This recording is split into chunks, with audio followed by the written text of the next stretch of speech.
I want your urine. I want your pee. I'm going to take it to the lab. I'm going to test it, and I'm going to find out for myself whether you're natty or not. And that's going to prove a lot to this world on whether the genetics and hard work can be as powerful as actually being on the gear.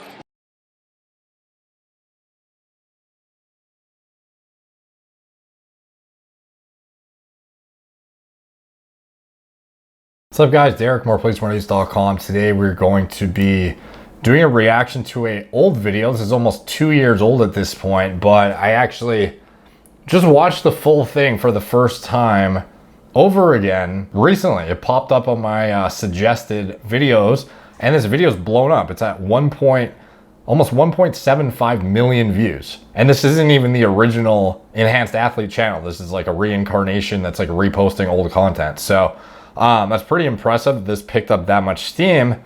And it's interesting because basically they have this guy, Kwame Dua, who has an absolutely absurd physique. This is what he looks like. This is his Instagram. You know, a lot of people would have a hard time believing this guy is natural, you know, as justifiably so. And this is what he looks like on stage. This is what he looks like just chilling with his BSN shaker. This is what he looks like at the gym, holding these little 4-kilogram dumbbells. And this guy is fucking massive. This guy has crazy insertions, crazy genetics, crazy jacked. Everything about this guy's physique is just absurd, especially the insertions and the amount of muscle he has. So, you know, a lot of people would think this guy is fake natural. He claims natural his whole life. Natural bodybuilder. He's been claiming natural forever. And in this video, Tony Huge actually randomly takes his urine to get it tested and get a drug test done to prove if he's actually a fake natty or not. So the thing is he passes the drug test, but there's something very specific that I noticed about the drug test that might imply otherwise. So I'm going to do the start of the video to the end, and we can sort of I'll interject in between, but I'll just to give you the framework, you should watch the full video too. This is a pretty old one, so I'll just split screen it, and then you can watch with me as I go through it. And I'll make my commentary as I go through it. This is Kwame Dua, and he claims that he's natty, that he's not on gear. I'm looking at this physique. This is like a pro classic physique style physique. Look at the legs. All right, so anybody would look at this guy and say, there's no freaking way he's natty. I just put him to the test. I said, I want your urine. I want your pee. I'm going to take it to the lab. I'm going to test it, and I'm going to find out for myself. Okay, so I highly doubt Tony, you know, coordinated this with the guy. Obviously, that's entirely possible. I don't think he did, though, but it's kind of irrelevant, and I'll explain why. And we're going to get into this later in the video. Whether you're natty or not. And that's going to prove a lot to this world on whether the genetics and hard work can be as powerful as actually being on the gear. So let's get you hydrated real quick. There's no way to defeat this test, too. I am the one who's going to administer this test. So there's no possible way that the results of this could be fake. All right, he's going to drink a bunch of water, and then we're going to need a container. Well, he's definitely on steroids. I mean, he is hanging out with Dr. Tony Huge. I mean, guilt by association, don't you know? I think this is probably going to be the most epic steroid testing, natty-proof video ever done. I've never seen anybody do one just like this. Have you been accused of being not natty before? Literally, like a lot of times. So. And how does it make you feel? In all honesty, it sucks because, you know, I do work hard, I train hard, you know, I eat well, so. But, you know, and I'm, you know what, like, it means. You think you would take it as a huge compliment, you know what I mean? Like, people think you're on gear, and if you're not, you train hard and you eat good, and somehow it's like, guys who train hard and eat good on gear, 99% of them don't look like this, so. Being from a young age, I've always, like, been lucky to be blessed with good genetics as well. But, you know, it sucks, you know.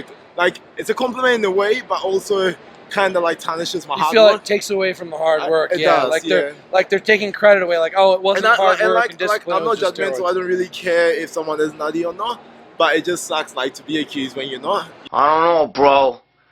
He looks really good, but I say he's a fake natty. That's just my opinion. Ah, but have you considered the possibility that he has found the hidden steroids of Machu Picchu? I don't remember all this stuff in the video. For which no laboratory tests yet exists. How old are you? I'm 25. How long have you been training? So almost 8 years now. Let me show you his pockets. So see his pockets and everything. There's I actually have no pockets. no possible way to hold I liquid. can strip down to my joints if I need. All right, so you can Tony's just like fucking filming this guy in the bathroom. So funny. go ahead and go in because there's no possible way. If you look inside the stall, there's no possible way there could be anything that has pea color to it. So okay, he's gonna pee into the bottle, and I am going to be the custodian. Sounds like normal pee flow. Sounds like your prostate is in good shape. Imagine the people walking by like beside this. Tony's just guarding this fucking guy with the door open, watching him piss while he's videotaping him. Which is a sign of not taking steroids.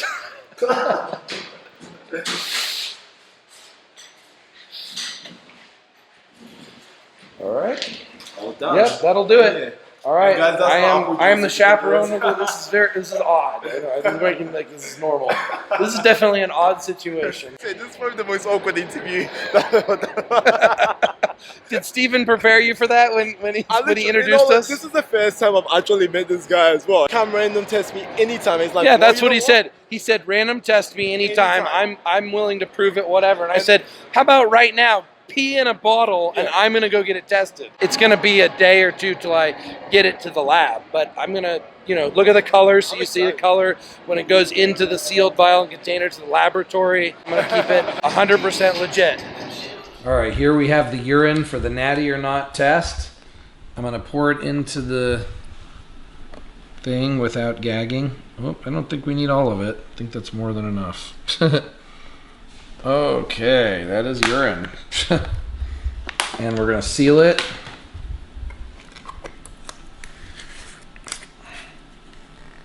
And then we're going to peel off the sticker and seal it so that nobody can replace the urine in transit. Not that that's gonna happen, but this is like the safety, the security seal. Actually, so this one goes here.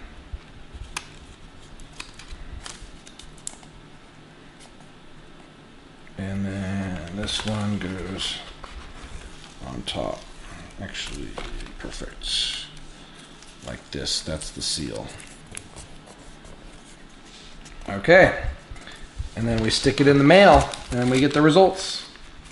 These are Kwamadua's lab results to see if he actually is or is not on steroids or any other anabolic substances banned by the World Anti-Doping Association. So here are the results. I'm going through them one by one. Does he look like he takes steroids? Yes, to make the muscle big. Okay, so you think he's on steroids? Yes, he does. It's steroids. And the results say he is not on testosterone, he is not on clenbuterol, he is not on Dianabol, nor is he on any other banned substances according to the lab report. Now I'm gonna get into why this lab report is complete horseshit, but I'll let him talk. Look, none detected. And a lot of these are tests for long estered steroids. They could test if someone had been on a certain steroid months ago.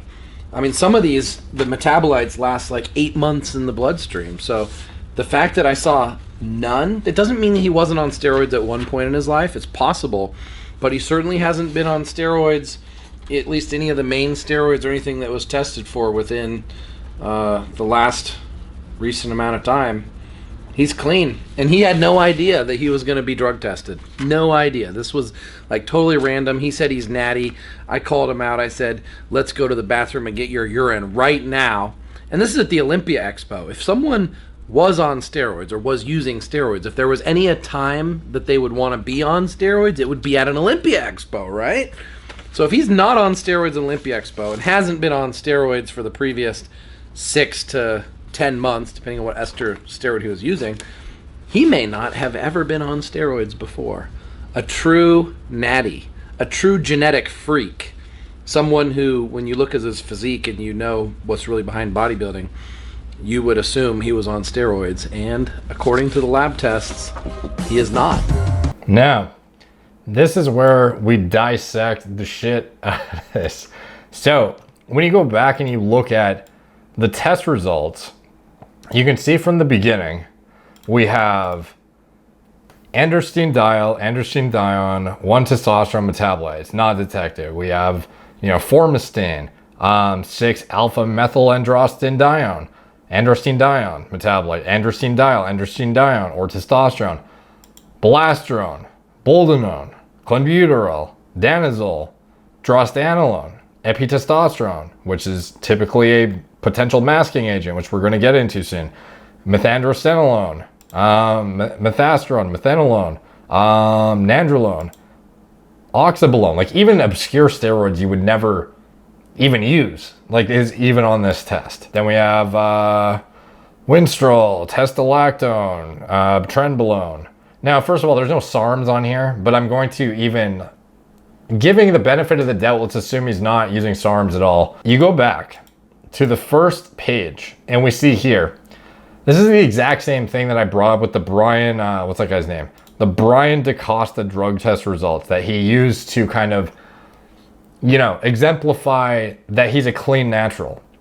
So if you remember in that video, I owned in on this exact same cutoff, the androstenediol, androstenedione, or testosterone to epitestosterone ratio. So as you see here, this cutoff for androstenediol, androstenedione, or testosterone to epitestosterone ratio. First of all, when you look at the assay used, we see that they're using gas chromatography with mass spectrometry.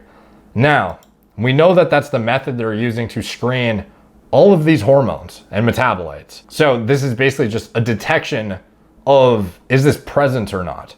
So androstenediol, androstenedione, or testosterone, the testosterone to epitestosterone ratio. So you see the metric by which they determine if this is present. Notice here how there's no nanogram per milliliter cutoff. Rather, there's a 6. It says 6 TE ratio. Stands for testosterone to epitestosterone ratio. Now, 6 basically indicates that you could have, basically how they detect for testosterone is, the problem is gas chromatography with mass spectrometry cannot detect the difference between exogenous bioidentical hormones and endogenous bioidentical hormones. It can simply detect the presence of it and what serum concentration is there. So the reason there's not a cutoff for this value is because you naturally produce testosterone. So if you administered testosterone exogenously, as long as you remained within a certain ratio of testosterone to epitestosterone, you would theoretically be able to get around the test, because there is normally an endogenous balance between testosterone and epitestosterone. And instead of having a cutoff where you just determine somebody isn't natural because you produce a certain amount of testosterone naturally, and it's not like a synthetic hormone like trenbolone where it's like, oh, you have any trenbolone in your system, like obviously you're not natural, because why the fuck would you have tren in your system? So that's why these cutoffs are so low for all the other hormones, 2 nanograms per milliliter. But when it comes to testosterone, you naturally produce it and you're supposed to have a decent amount of it. So that's why they don't have a normal cutoff for testosterone. And what they do is they deploy this testosterone to epitestosterone ratio. The problem with this is, first off, there's no cutoff. You only have a ratio to work with. And there are a lot of gene variants that can actually have a strong influence on what your ratio is, and some will have a much lower ratio than others just naturally. In addition to that, the 6-to-1 testosterone to epitestosterone ratio is a 1983 ratio that the IOC adopted to screen Olympic athletes. This is a ratio that was deployed decades ago, and it was since done away with over 15 years ago, in fact, and it was lowered down to 4 in any respectable organization lowered their testosterone to epitestosterone ratio cutoff to 4-to-1, not 6-to-1. So this, first of all, this test already has a ratio used by the IOC like fucking 30 years ago. More than that, almost 40 years ago at this point. It's since been lowered a significant amount. Like if you look in the UFC, their testosterone to epitestosterone ratio is lower. It's 4. That's the last I checked. And most other, competitive organizations that are using at least reasonable testing, not that they're significantly better, but reasonable testing, are using 4 to 1. So above and beyond that, only once you trip this 4 to 1 cutoff would you be subsequently tested using a more high sensitivity method of testing to differentiate between cholesterol derived endogenously produced testosterone and exogenously produced testosterone that is derived from a plant source, because they actually get testosterone is derived from plant sources. It's not like they take a fucking human and extract testosterone out of it. They use a plant source to extract the testosterone, and the only way you can tell the difference between if you had endogenous testosterone that was naturally produced versus testosterone in somebody's body that was exogenously given via some fucking plant source, the only way you're going to do that is the deployment of isotopic ratio mass spectrometry. And the reason you would do that is to differentiate between cholesterol derived androgen versus plant derived androgen, because at least when you deploy that, you can't actually tell. If you just use gas chromatography, the mass spectrometry, you can't tell if it's coming from plant tissue or not. You can just tell it's either the testosterone is there or it's not there. And the test is not testing if it's there to begin with, because you're expecting it to be there. Rather, it's a ratio of what they theorize like a genetic outlier at the very, very max would produce as their endogenous testosterone to epitestosterone ratio. So as long as you fall within that cutoff, you're going to pass the test, even if you're using testosterone, because they're not actually testing for exogenous testosterone from a plant tissue. So with that in mind, you have this leeway of 6 to 1.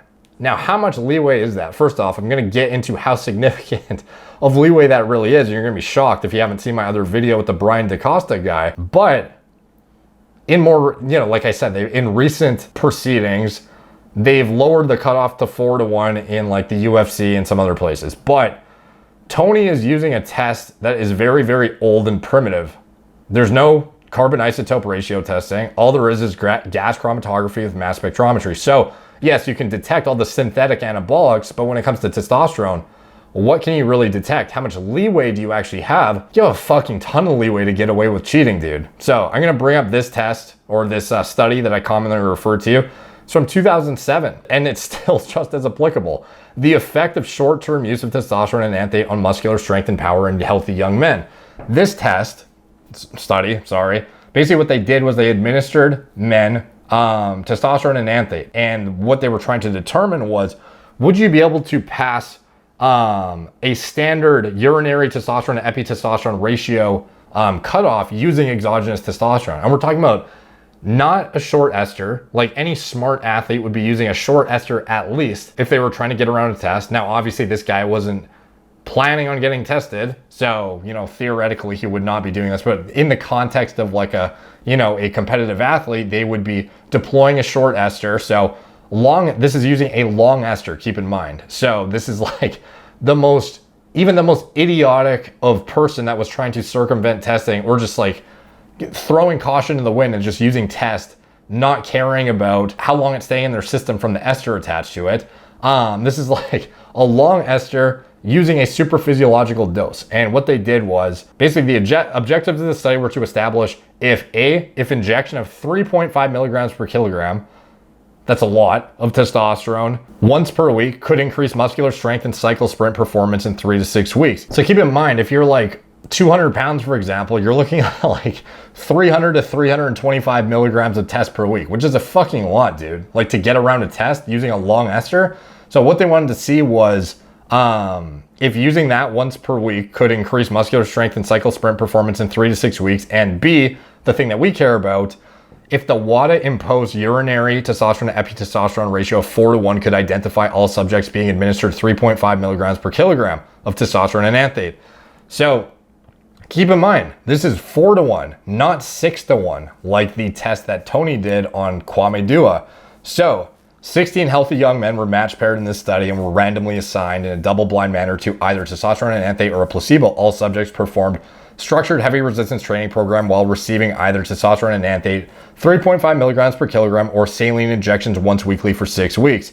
Now, the amount that these guys actually got equated to roughly 300 milligrams per week based on their body weight. So roughly the guys who were taking tests were using about 300 milligrams per week of enanthate, which is a long ester. So they're like intentionally trying to figure out if these guys are going to trip the newly updated IOC cutoff, not the old one from 1980s, but the new one, using a substantial as fuck dose of testosterone. And what they found at the end of it was not only that obviously they built muscle and strength, but despite the clear ergogenic effects of testosterone and enanthate, and as little as 3 weeks, 4 of the 9 subjects in the testosterone and enanthate group did not test positive to testosterone under the current urinary WADA testosterone to epitestosterone ratio criteria.